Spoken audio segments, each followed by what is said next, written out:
Hello students, welcome back to the class. In our last lecture we have discussed about the preparatory phase of the glycolysis.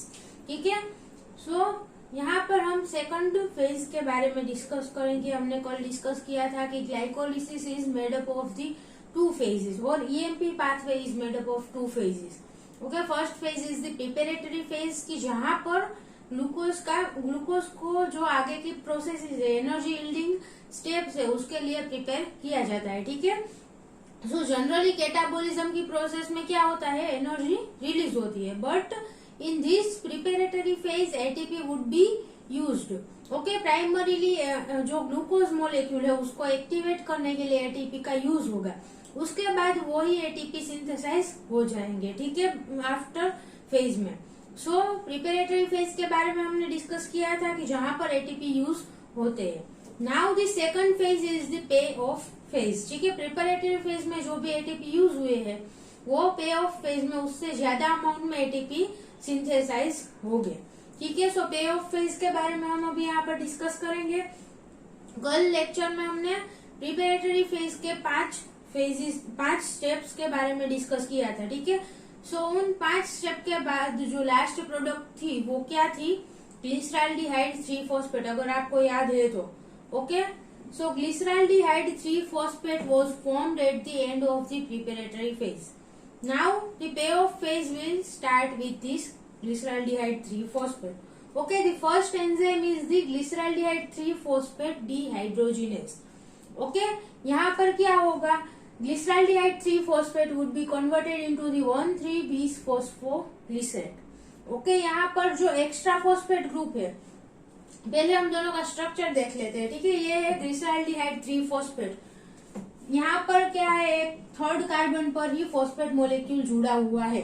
ठीक है, now एक step के बाद क्या form होता है, 1,3-bis-phosphoglycerate. ठीक है, so this is the structure of the 1,3-bis-phosphoglycerate. यहाँ पर ये फर्स्ट पोजीशन है, उसके पास भी एक फॉस्फेट ग्रुप है एंड थर्ड पोजीशन पर भी एक फॉस्फेट ग्रुप है. ठीक है, so it is known as the 1,3-bis-phosphoglycerate. So ये जो फॉस्फेट ग्रुप है वो आया कहाँ से, आपको डाउट होगा. ठीक है, सो आगे के जो भी फॉस्फेट ग्रुप है वो कहाँ से आए हैं, एटीपी में से. ठीक है, हमने आगे डिस्कस किया था कि जो ग्लूकोज 6-फॉस्फेट फॉर्म हुआ था या फिर फ्रुक्टोज 1,6-bis-phosphate फॉर्म हुआ था, उसमें जो फॉस्फेट ग्रुप है वो एटीपी में से आए थे. ठीक है, यहाँ पर इनऑर्गेनिक फॉस्फेट मॉलिक्यूल यूज होगा. डायरेक्टली फॉस्फेट मॉलिक्यूल आके यहाँ पर इसके साथ ज्वाइंट हो जाता है. ठीक है, यहाँ पर एटीपी का यूज नहीं होगा, inorganic phosphate molecule will be used. Clear? And one more product is formed during this step, that is the NADH. ठीक है, NADH क्या है, NAD nicotinamide adenine dinucleotide. Okay, ये इसका फुल फॉर्म है. It is one type of the electron career और electron acceptor भी कह सकते हैं, क्योंकि यहाँ पर वो इलेक्ट्रॉन को एक्सेप्ट करेगा. ठीक है, ग्लिसरॉल्डिहाइड 3-फॉस्फेट में से इलेक्ट्रॉन को एक्सेप्ट करके NAD में से NADH फॉर्म होता है. Okay, so it is also known as the electron acceptor और इलेक्ट्रॉन कैरियर भी कहा जा सकता है. ठीक है, आगे चल के NAD में से बाद में क्या फॉर्म होता है, ATP. Okay, NAD will enter into the electron transport chain. Electron transport chain में यहाँ से जो इसने इलेक्ट्रॉन एक्सेप्ट किए हैं वो इलेक्ट्रॉन ट्रांसपोर्ट चेन में वो पास करता है. ठीक है, सो इलेक्ट्रॉन ट्रांसपोर्ट चेन में ट्रांसपोर्ट होगा इलेक्ट्रॉन और वहां पर एटीपी का जनरेशन होगा. ठीक है, so NADH is one type of the electron carrier. Okay, so कौन सा एंजाइम आया, this is the 6th enzyme of the glycolysis pathway. Okay, glyceraldehyde three phosphate dehydrogenase. Okay, NAD plus का यूज होके NADH plus H+ form होगा and the product formed by this enzyme is the 1,3-bis-phosphoglycerate. Okay, 1,3-bis-phosphoglycerate. Clear? Now the next enzyme, the 7th step of the glycolysis is the phosphoglycerate kinase enzyme activity. Okay, अब कौन सा enzyme आया, phosphoglycerate kinase. Kinase, यहाँ पर kinase का मतलब क्या है, फॉस्फोराइलेशन करना. ठीक है, यहाँ पर किसका फॉस्फोराइलेशन होगा, ADP will phosphorylated to the ATP. Okay, यहाँ पर एक फॉस्फेट ग्रुप रिलीज होगा एंड एडीपी में से एटीपी फॉर्म होगा। ठीक है, जो फॉस्फेट ग्रुप हमें ग्लाइकोलिसिस की प्रोसेस में ऐड किया था, यहाँ पर फॉस्फेट ग्रुप रिलीज होना स्टार्ट हो चुका है। ठीक है, एक फॉस्फेट ग्रुप रिलीज होकर एटीपी का फॉर्मेशन हो गया। ठीक है, सो एटीपी फॉर्मेशन की प्रोसेस में कौन सा एंजाइम इन्वॉल्व है? सो फॉस्फोग्लिसरेट काइनेस। और कौन से स्टेप में एटीपी का फॉर्मेशन होता है ग्लाइकोलिसिस के? तो in the step that is catalysed by the phosphoglycerate kinase. Okay, यहाँ पर क्या होगा, 1,3-bis फॉस्फोग्लिसरेट का में से एक फॉस्फेट ग्रुप रिमूव हो जाएगा and it will B converted into the 3 phosphoglycerate. Okay, क्योंकि एक फॉस्फेट ग्रुप रिमूव हो गया है। तो यहाँ पर जो फर्स्ट पोजीशन पर फॉस्फेट ग्रुप है वो ही रिमूव होगा। ठीक है, this is the 3 phosphoglycerate. The first position phosphate group will be removed from the 1,3-bis phosphoglycerate and एक एटीपी का सिंथेसिस होगा। ओके, सो 3 फॉस्फोग्लिसरेट फॉर्म हो चुका है। Now the next step, phosphoglycerate mutase. Okay, यहाँ पर फॉस्फोग्लिसरेट म्यूटेज एंजाइम आएगा, then it will convert the 3 phosphoglycerate into the 2 phosphoglycerate. Okay, म्यूटेज का काम क्या है? म्यूटेशन के बारे में तो आपको पता ही है कि स्ट्रक्चर में चेंजेस आना। ठीक है, सो यहाँ पर म्यूटेज एंजाइम है, यानी कि इसके स्ट्रक्चर में चेंजेस आते हैं। ठीक है, थर्ड पोजीशन पर जो यहाँ पर फॉस्फोग्लिसरेट में थर्ड पोजीशन पर फॉस्फेट ग्रुप है वो ट्रांसफर होके सेकंड पोजीशन पर आ जाएगा। ठीक है, 3 फॉस्फोग्लिसरेट में से 2 फॉस्फोग्लिसरेट फॉर्म हो जाता है। सो यहाँ पर ये 3 फॉस्फोग्लिसरेट का स्ट्रक्चर है। Now this phosphate group will be transferred to the second position. Okay, यहाँ पर जो थर्ड पोजीशन पर है वो ट्रांसफर होके सेकंड पोजीशन पर आ जाएगा। ठीक है, so this is the 2 phosphoglycerate and इसका जो H मोलिक्यूल है H+, ओके, H+ ट्रांसफर होके यहाँ पर थर्ड पोजीशन पर चला जाएगा। सो यहाँ पर फॉस्फेट ग्रुप आ गया एंड यहाँ पर क्या हो गया, OH hydroxyl group. Okay, so this is now known as the 2-phosphoglycerate. This process is catalyzed by the phosphoglycerate kinase. Sorry, phosphoglycerate mutase. Okay. Now next step, it is the ninth step. Ninth step में कौन सा enzyme आएगा? Enolase. Okay, enolase will catalyze the 2-phosphoglycerate. उसमें से किसमें conversion होगा? Phosphoenol pyruvate. Okay, enolase will convert the 2-phosphoglycerate into the phosphoenol pyruvate. This is the structure of the phosphoenol pyruvate. इसमें क्या होगा, देखिए इसका जो OH ग्रुप है वो, ठीक है, OH group of the third carbon and 1 hydrogen molecule from the second carbon, ये दोनों का रिमूवल हो जाएगा। ठीक है, सो 1 hydrogen group from the here and this OH group, ये दोनों मिलके क्या फॉर्म करेंगे? H2O। ठीक है, H++ OH- it will form the H2O and यहाँ पर जो स्पेस रह जाएगी वहां पर क्या फॉर्म होगा? Double bond. ठीक है, सो यहाँ पर डबल बॉन्ड फॉर्म हो चुका है। सॉरी, यहाँ पर ये H नहीं आएगा। ठीक है, क्योंकि एक्चुअली कार्बन के साथ 4 बॉन्ड से ही बाइंड कर सकते हैं। ठीक है, 4 अलग अलग मोलिक्यूल और 4 बॉन्ड ही फॉर्म कर सकता है कार्बन। सो यहाँ पर कार्बन के ऑलरेडी 4 बॉन्ड हो चुके हैं, सो हाइड्रोजन मोलिक्यूल नहीं आएगा। ठीक है, सो H2O रिमूव हो गया है इस स्टेप में। ठीक है, now the phosphoenol pyruvate would be converted into the pyruvate by the enzyme pyruvate kinase. ठीक है, काइनेस एंजाइम आया। So again ATP will be synthesized in this step. So phosphoenol pyruvate, इसमें से फॉस्फेट ग्रुप है वो remove हो जाएगा। Okay, and it will be converted into this group. Okay, this is structure of the pyruvate.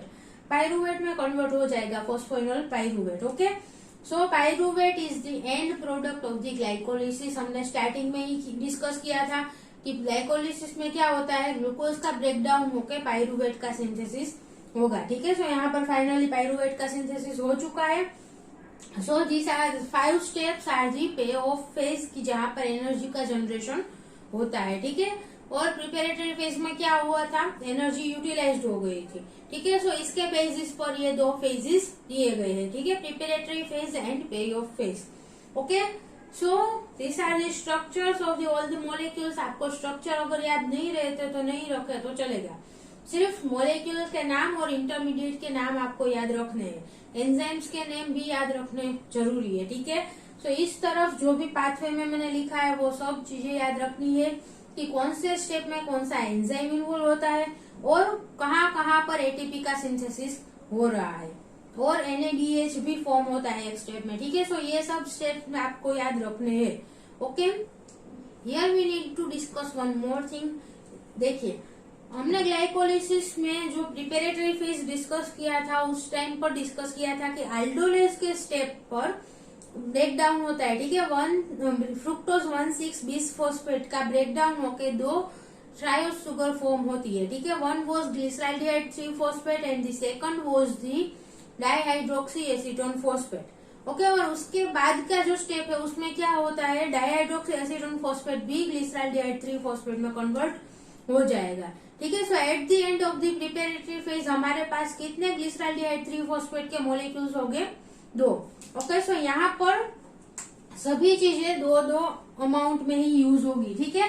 So this is the 2 molecules of the glyceraldehyde three phosphate, okay. 2 molecule को हमें यहाँ पर उसका डिहाइड्रोजिनेज एंजाइम के थ्रू डिहाइड्रोजिनेशन करना है, तो 2 NAD plus के मॉलिक्यूल जो रिक्वायर्ड हो गए, ठीक है, and 2 NADH will be generated, okay. सभी चीजें 2-2 होगी। यहाँ पर 2 ग्लिसराल्डिहाइड 3-फॉस्फेट का फॉस्फोराइलेशन करना है, तो 2 फॉस्फेट मॉलिक्यूल भी रिक्वायर्ड हो गए, ठीक है। Then 2 molecules of 1,3-bis phosphate will be generated, 1,3-bis phosphoglycerate will be generated, okay। now यहाँ पर ATP के molecules भी 2 जनरेट हो गए, ठीक है। सभी 2-2 अमाउंट में ही होगा, okay. So 2 phosphoglycerate will be converted into the phosphoenol pyruvate, so यहाँ पर भी 2 H2O molecule का रिलीज होगा, ठीक है। now the 2 phosphoenol pyruvate would be converted into the 2 molecules of the pyruvate, so यहाँ पर भी 2 ATP का जनरेशन होगा, okay। so these all will be generated at the end of this process. 2 molecules of the pyruvate would be generated from 1 molecule of the glucose. एक glucose molecule का break down होता है तो उसमें से 2 pyruvate molecule form होते हैं, ठीक है। Glucose is hexose sugar, 6 carbon sugar है, उसमें से पाइरुवेट जनरेट होता है। Pyruvate is the 3 carbon sugar, okay. So glucose का ब्रेक डाउन होके 3 कार्बन शुगर का जनरेशन होगा, okay. Clear this much now. अच्छा, अभी एक बात और हमें याद रखनी है कि प्रिपेरेटरी फेज में हमने डिस्कस किया था कि कौन कौन से स्टेप इरिवर्सिबल है, ठीक है। सो यहाँ पर भी कुछ स्टेप्स है जो इरिवर्सिबल है, that are the 7th step, okay. जो काइनेस का स्टेप है वो एटीपी का जनरेशन हो रहा है, वो स्टेप इरिवर्सिबल है कि 1,3-bis फॉस्फोग्लिसरेट में से 3 फॉस्फोग्लिसरेट का जनरेशन हुआ है, ठीक है। Now 3 phosphoglycerate can not be converted into the 1,3-bis phosphoglycerate by the same enzyme, okay. ये स्टेप इरिवर्सिबल है।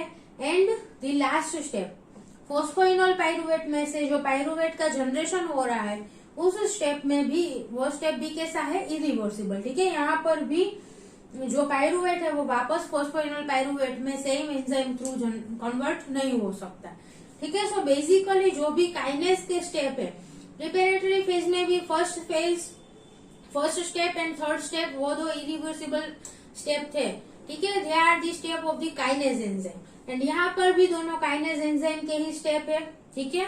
सो जो भी काइनेज एंजाइम के स्टेप है वो इरिवर्सिबल है, बाकी के सभी स्टेप्स रिवर्सिबल है, ठीक है। सेम एंजाइम प्रोडक्ट को सबस्ट्रेट में भी कन्वर्ट कर सकती है और सबस्ट्रेट को प्रोडक्ट में भी कन्वर्ट कर सकता है। नाउ यहाँ पर जो एटीपी का जनरेशन हो रहा है it is known as the substrate level phosphorylation, ठीक है।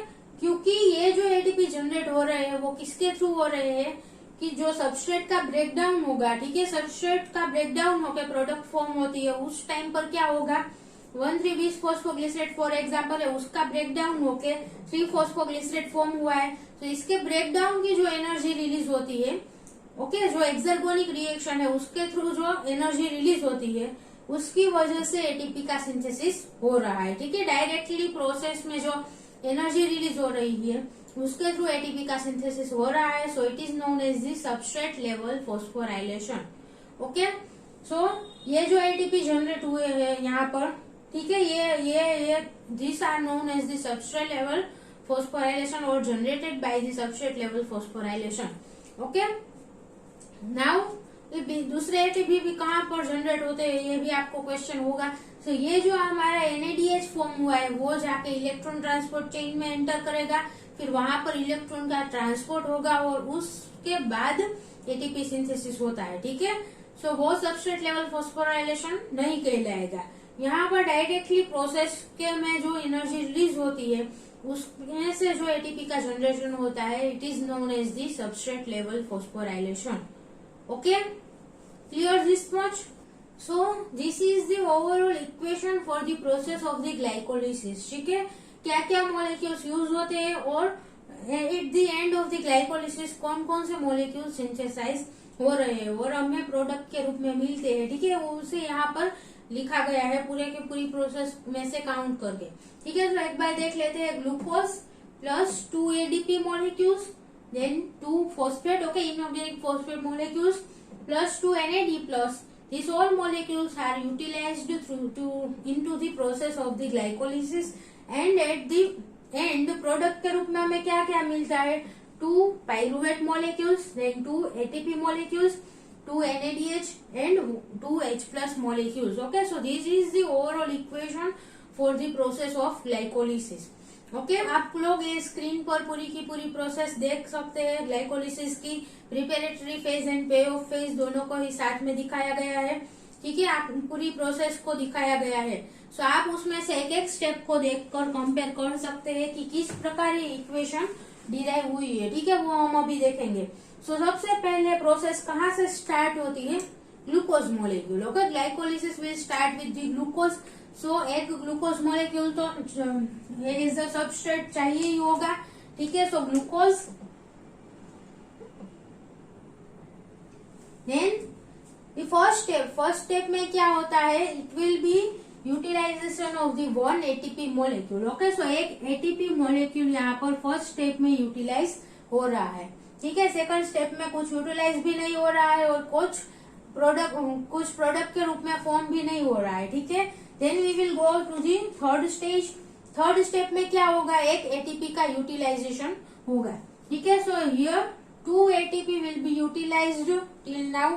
ओके, अभी 2 ATP का यूटिलाइजेशन हुआ है, उसमें फॉर्मेशन भी हुआ है। ठीक है, ATP का यूटिलाइजेशन होकर उसमें से फॉस्फेट ग्रुप एक ही एड हुआ है, बाकी ADP मॉलिक्यूल रिलीज हो जाएगा। ठीक है, सो 2 ATP मॉलिक्यूल्स यूज हुए और इसका मीनिंग क्या है कि 2 ADP मॉलिक्यूल्स मिले हैं हमें। ठीक है, as a product 2 ATP molecule यहाँ पर फॉर्म हुए हैं। Then we will go to the fifth stage. Fifth step में कुछ प्रोडक्ट भी नहीं मिलती है और कुछ यूटिलाइजेशन भी नहीं हुआ है। ठीक है, देन सिक्स स्टेप में भी कोई नहीं है। ठीक है, molecule. Then we will go to the 7th step of the pay off phase का जो फर्स्ट स्टेप है वो। ठीक है, वहां पर क्या क्या यूटिलाइज हो रहा है पहले हम वो लिख लेते हैं। ठीक है, so 2 phosphate molecules, okay, inorganic phosphate molecules, then 2 NAD plus molecule. Okay, ये दोनों यूटिलाइज हो रहा है और एज अ प्रोडक्ट क्या फॉर्म हो रहा है? 2 NADH molecule. Okay, and 2 H plus molecules. Okay, अगर एक साइकिल चलती है तो उसमें से 2 NAD प्लस फॉर्म हो गए और 2 NADH फॉर्म हो गए एंड 2 H प्लस मॉलिक्यूल्स भी फॉर्म होते हैं। ठीक है, now we will go to the next step. यहाँ पर 7th स्टेप में 2 ADP मॉलिक्यूल का यूटिलाइजेशन हो रहा है। So 2 ADP and 2 ATP molecules are also synthesized. Okay, so 2 ADP का यूज हुआ है और 2 ATP मॉलिक्यूल्स सिंथेसाइज हुए। ओके, देन नेक्स्ट स्टेप, उसमें कुछ यूटिलाइज भी नहीं हो रहा है और कुछ सिंथेसाइज भी नहीं हो रहा है। ठीक है, उसके बाद का जो स्टेप है उसमें 2 H2O मॉलिक्यूल्स रिलीज हुई है, बट हम यहाँ पर H2O को कंसीडर नहीं करेंगे क्योंकि ये पूरी की पूरी प्रोसेस कहाँ पर हो रही है? साइटोप्लाज्म में, and cytoplasm is full of water. ठीक है। सो यहाँ पर हम H2O को कंसिडर नहीं करेंगे। Then in next step the 2 ADP molecules are utilized. Okay, so 2 ADP again, and again the 2 ATP molecules will be synthesized. Okay, so at the final product के रूप में हमें क्या फॉर्म हुआ है यहाँ पर 2 pyruvate molecules. Okay, so at the last 2 pyruvate molecules synthesized हो चुके हैं। ठीक है, आप पूरी की पूरी प्रोसेस देख ली। नाउ यहाँ पर देखिए मैंने इस तरफ लिखा है कि क्या क्या हमें यूटिलाइज हुआ। ठीक है, ग्लाइकोलिसिस के पाथवे में कौन कौन से मॉलिक्यूल यूटिलाइज हुए as a substrate and as a product क्या क्या सिंथेसाइज हुआ वो भी यहाँ पर मैंने लिख लिया है। ठीक है, अभी हम कॉमन चीज है उसको माइनस कर देंगे। फॉर एग्जाम्पल यहाँ पर 2 एटीपी मॉलिक्यूल का यूज हुआ है, बट यहाँ पर देखिए 2 एंड 2 4 मॉलिक्यूल सिंथेसाइज हो चुके हैं। ठीक है, तो 2 एटीपी मॉलिक्यूल को हम कैंसिल कर देंगे कि 2 एटीपी यहाँ यूज हुए, 2 एटीपी फॉर्म हुए, तो वो इक्वल हो गया। ठीक है, 0 हो जाता है। नाउ कुछ और ऐसा है एडीपी। ठीक है, यहाँ पर 2 एडीपी मॉलिक्यूल का यूटिलाइजेशन हुआ है, बट 2 एडीपी का यहाँ पर यूटिलाइजेशन हुआ है, 2 एडीपी यहाँ पर फॉर्म हुए। ठीक है, सो इन दोनों को भी हम कैंसिल कर सकते हैं कि यहाँ पर हमने यूज किया, यहाँ पर रिलीज हो गया, तो उसको कंसिडर करने की कोई जरूरत नहीं है। ठीक है, जो हमें वापस नहीं मिला है ऐसे ही सबस्ट्रेट यहाँ लिखने हैं। ठीक है, और जो हमने यूज नहीं किया है पर यहाँ पर हमें प्रोडक्ट के रूप में मिला है उसे सामने की तरफ लिखना है। ठीक है, so now we can write, हम इक्वेशन के साथ इसको कंपेयर कर लेते हैं। ठीक है, glucose molecule, then 2 ADP molecules, okay, 2 phosphate molecules and plus 2 NAD plus molecule. Okay, this all are work as the substrate, ये सब सबस्ट्रेट के रूप में वर्क करेगा। एंड एज अ प्रोडक्ट हमें क्या क्या मिला है, 2 pyruvate molecules, okay, then 2 ATP molecules, 2 NADH molecules and 2 H plus molecule. Okay, clear? So this is the overall equation for the whole process of glycolysis.